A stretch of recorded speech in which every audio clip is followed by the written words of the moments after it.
Hello, my Ah, Kenny.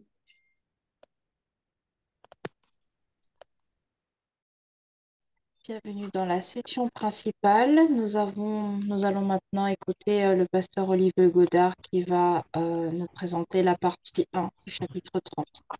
Bonjour pasteur, c'est à vous. Oui, bonjour à tous et merci pour l'invitation chaque matin de voir aussi que vous êtes présents. Je bénis Dieu pour le ministère de chacun et je le remercie grandement pour le fait qu'il y ait des hommes et des femmes qui établissent l'échelle de Jacob et qui fait que Satan ne peut pas prendre le dessus sur nous, mais au contraire, Dieu nous donne la victoire et nous permet de surmonter ces épreuves. Et la Bible est claire, soumettez-vous à Dieu, résistez au diable et il fuira loin de vous. Aujourd'hui, effectivement, nous entamons ce chapitre important, inimitié entre l'homme et Satan. Je prie que par la grâce de Dieu, nous puissions avoir des révélations pour nous permettre de bien nous positionner et de bien comprendre le combat spirituel qui existe, car nous ne vivons pas simplement dans un monde matériel, mais il y a aussi un monde invisible, un monde spirituel qui agit fortement, plus que nous puissions le croire sur nos vies, même quand nous n'aurions aucune attaque directe satanique, même quand nous serions chez nous et que nous aurions l'impression de tout gérer, mais là encore, ça reste une grande difficulté. Je vous invite à prier, ensuite nous allons développer ce chapitre.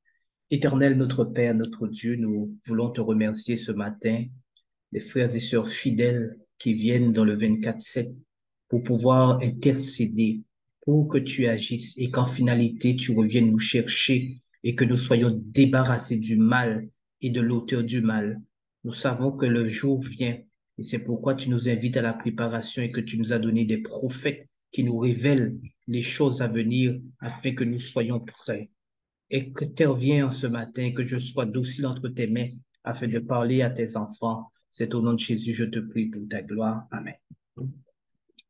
Chers frères et sœurs, ce matin, effectivement, un texte très connu que Ellen White va utiliser.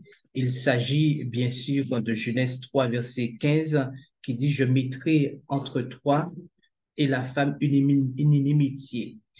Elle va, tu vas lui blesser le talon et euh, euh, euh, elle va t'écraser la tête.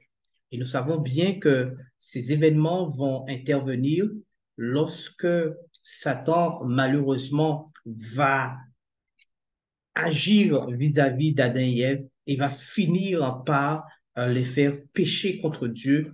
Et Dieu, voyant la situation, va intervenir et dire qu'il était important que l'homme comprenne qu'il avait désobéi.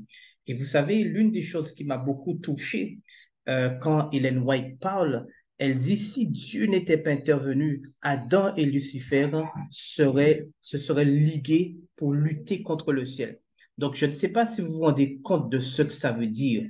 Ça veut dire que Satan a une puissance maléfique pour pouvoir briser les hommes, pour pouvoir faire aller dans une direction que si Dieu ne met pas de lumière, s'il n'ouvre pas la possibilité aux personnes de voir, il y aura des difficultés. Et donc, c'est pourquoi il y a eu cette inimitié. Et le mot inimitié veut dire une guerre perpétuelle. Ça veut dire que ça ne peut pas rester ensemble. C'est comme si vous avez l'huile et l'eau. Mais l'huile est beaucoup plus léger que l'eau, donc l'huile va en haut et l'eau en bas. Donc, qu'est-ce qui se passe? Même si on va le bouger, mais à un certain moment, ça va devenir blanc, mais après un certain moment, si vous laissez reposer, l'huile reprend sa place et l'eau reprend sa place. Maintenant, la situation est que Satan bouge tellement le monde, il fait mousser tellement le monde que ça finit par ressembler à la moutarde, ça finit par ressembler à une sauce et c'est agréable. Et certaines personnes prennent plaisir à être dans cet enfer. Maintenant, il faut savoir, chers frères et sœurs, que lorsque Lucifer s'est rebellé, lorsque Lucifer est devenu ce diable, cette confusion, il a entraîné derrière lui un tiers des anges. Et en entraînant le tiers des anges, il va aussi placer dans le cœur de l'homme, malgré le fait que Dieu met une inimitié entre l'homme et la femme, c'est-à-dire l'Église et Satan, il va quand même avoir un accès puissant sur l'homme. Et puisqu'il va avoir un accès puissant sur l'homme, il va mettre l'homme en difficulté puisque l'homme a tendance à vouloir se rebeller contre ce qui est bien. Naturellement, l'homme se rebelle contre ce qui est bien. Il se rebelle. Et on a vu que les hommes savaient que Jésus, et Ellen White le dit, savaient que lorsque Jésus est venu sur terre, qu'il portait la bonne nouvelle, qu'il était le Messie. Mais compte tenu de sa sainteté, de sa pureté, eh bien, il y a une haine qui sortait de l'enfer pour pouvoir mettre Satan, pour pouvoir mettre Jésus en difficulté. Et je vais vous dire une chose, tous ceux qui veulent vivre pieusement Jésus-Christ auront ce même type de haine. C'est quelque chose de naturel. Certaines personnes disent, mais c'est parce que tu as fait des trucs, tu as fait des choses qui ne sont pas bonnes. C'est pourquoi. Mais il y a des personnes, malheureusement, qui souffrent parce qu'ils font le bien. Et comme Satan n'aime pas voir ces choses-là, il les attaque pour les mettre en difficulté. Et c'est ce qui est arrivé à Étienne, comme vous voyez, c'est ce qui est arrivé à plein de disciples qui ont été persécutés et qui sont morts eh bien, de cette persécution. Et donc, c'est pourquoi il est important que nous soyons vigilants.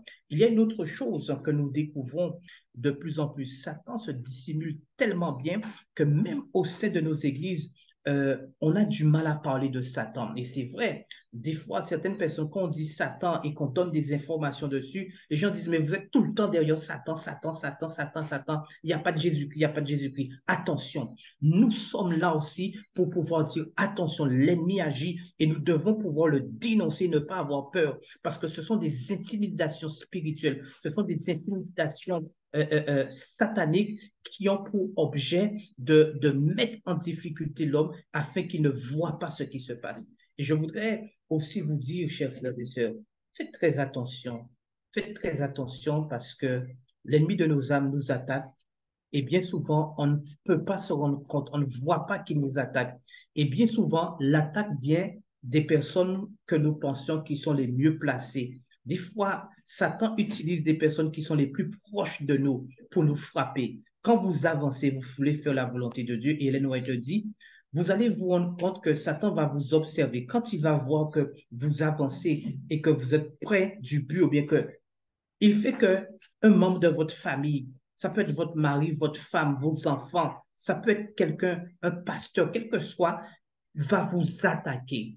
Cette personne va être sous une influence satanique. Et qu'est-ce qui va se faire?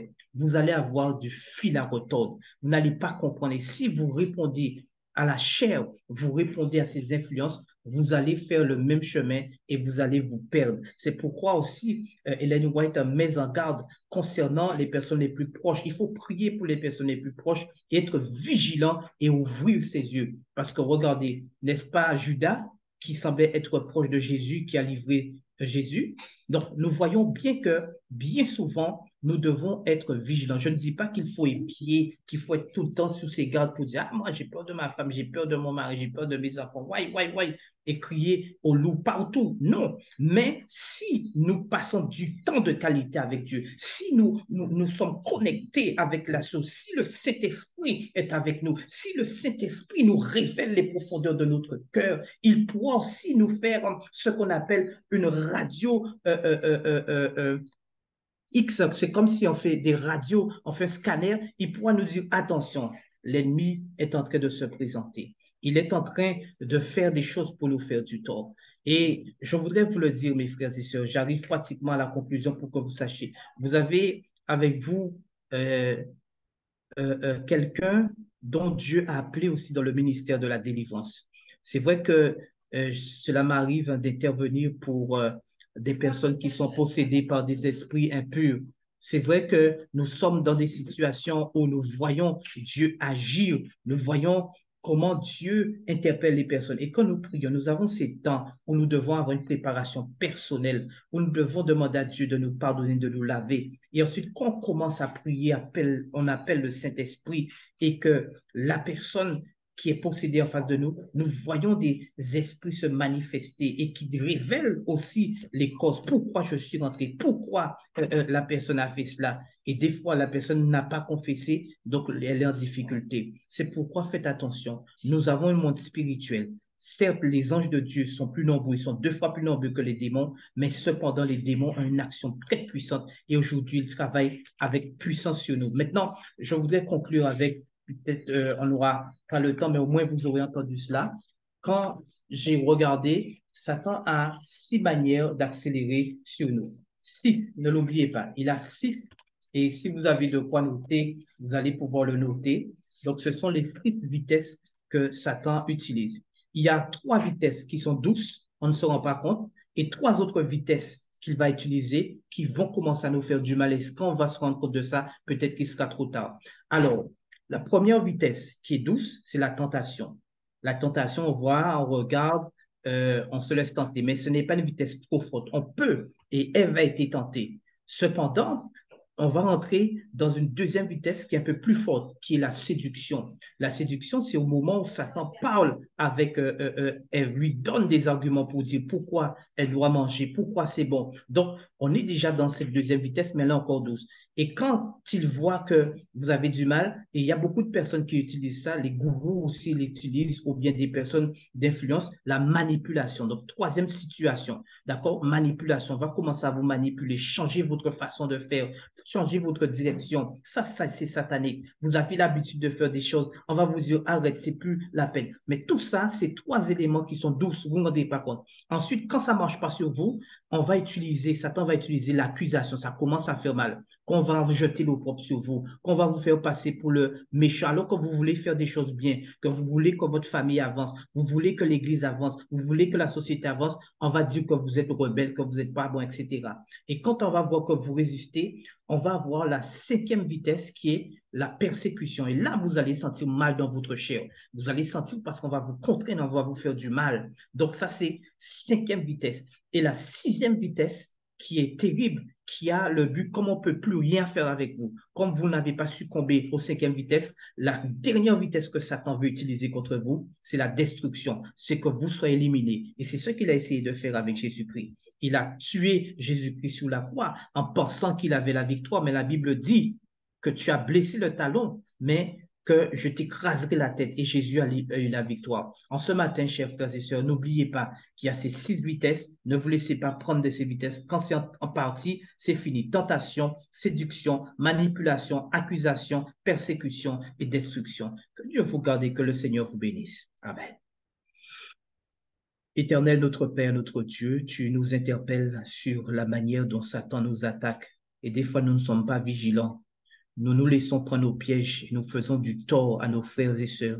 Et nous ne nous rendons pas compte que nous faisons ce qui est mal parce que Satan est sur la planète et il veut mettre un désordre. Mais toi, tu as mis une inimitié entre la femme et Satan, c'est-à-dire que tu as donné le pouvoir de l'homme de gagner Satan. Et c'est pourquoi nous devons soumettre notre vie à Jésus-Christ, confesser nos fautes, résister au diable et nous verrons qu'il fuira loin de nous. Donne de la force aux frères et sœurs d'avoir l'heure de discernement et de laisser leur vie sous le contrôle de l'Esprit et qu'ils soient sauvés. Bénis chacun de nous, fais du bien à l'Église mondiale et accorde-nous ta paix et ta grâce. Nous remettons tout entre tes mains. Au nom de Jésus pour ta gloire. Amen.